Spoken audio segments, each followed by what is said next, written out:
All right, happy Sunday, y'all. Boruto episode 209. Now, off the rip, I just gotta say, I was not expecting this episode to be this fucking deep, dog. And it even had a moment where I kind of like jumped up as if some hype shit happened, as if like some hands was getting thrown and shit. But let me just get this out the way before I get into the review.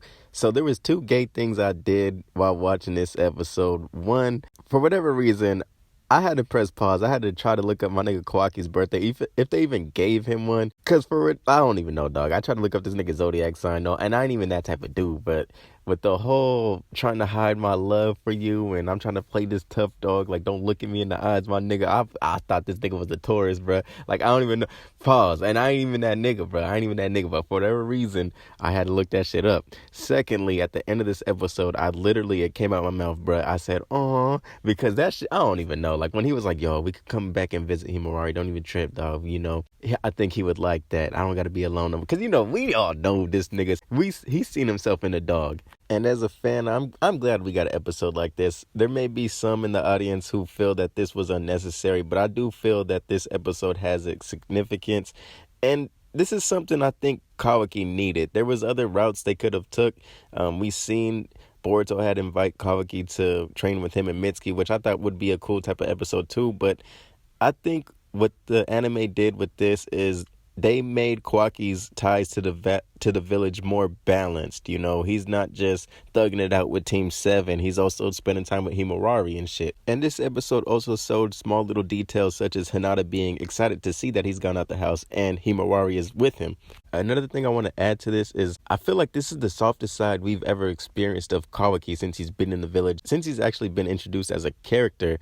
And it's also shown in the art style, the way his eyes are drawn, the way his faces look. This is probably the most approachable we've seen Kawaki be, even if he was having his little moodiness and trying to wander off by himself. We do know his reasons for that. But as far as the way he looked, I would say he kind of resembled Naruto in the way he had this caring look, especially the scenes with Himawari, the way he looked at her, and also like his reactions to her words and her saying that she is glad to have him in the house. I'm glad that you've lived with us now. Now, the first thing I really liked that this episode did was they put a little twist on what I was expecting. I initially thought it was going to be Kawaki running off and wandering off and Himawari going to look for him. And they teased that when the initial scene started and the nigga just up on the roof and shit. But further on, we see that it is Himawari who's, leaving the house and whatnot, going to feed this dog in secret. And then Kawaki going to see what the hell she is up to. And the cool thing about that is we see some growth with Kawaki. Initially, it was Kawaki stating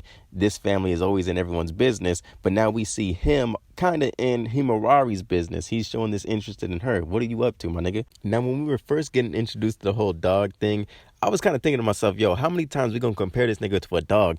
But I like it. This was more so about his evolution, and I liked how they used the dog to kind of reflect what Kawaki was thinking during different times of this episode. So initially, where we get the first meeting where Kawaki explains to Himawari that the dog may be alone because he's overcompensating for a weakness, not necessarily because he likes to be alone. And he knows that because he used to be like him. And at that point, you can tell Kawaki has been affected by the time spent with Himawari, because then he goes home and throws away that Naruto, I'm running away, my nigga letter. He throws that shit in the trash after that moment. But then he just keeps having them flashbacks of that crazy ass dream, which introing with that dream was sick.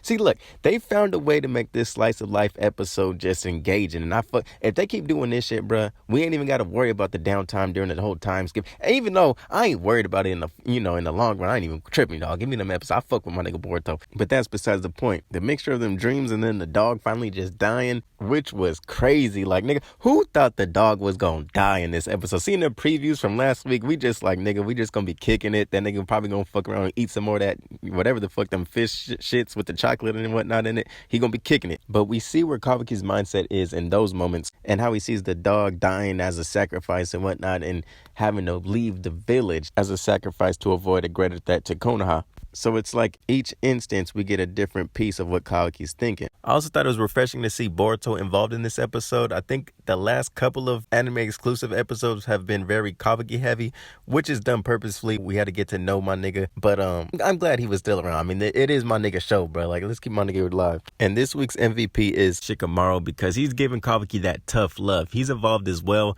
He's moved past the point of Kawaki being a double agent. However, he still sees the threat. Jigen can come into the village whenever he want because of karma. But as far as Kawaki goes, it's nothing personal, you know what I'm saying? So shout out to my nigga Shikamaru, keeping my nigga in the village using that shadow paralysis and shit. And if the nigga really wanted to leave, he would just use karma, absorb that shit, and be out, you know? So you could tell Kawaki, you know, that nigga just want attention. At the end of the day, he being a little diva, but it's all good. Shout out to all my niggas. This is Boruto 209, and I am excited for next week's episode. We're gonna see, it's a win-win, because we either gonna see Konohamaru catch that fade, or we're gonna see him come back and try to redeem himself. Let's see what the fuck is going on. So next week should be good as well. Peace. Happy Sunday, y'all. Take care.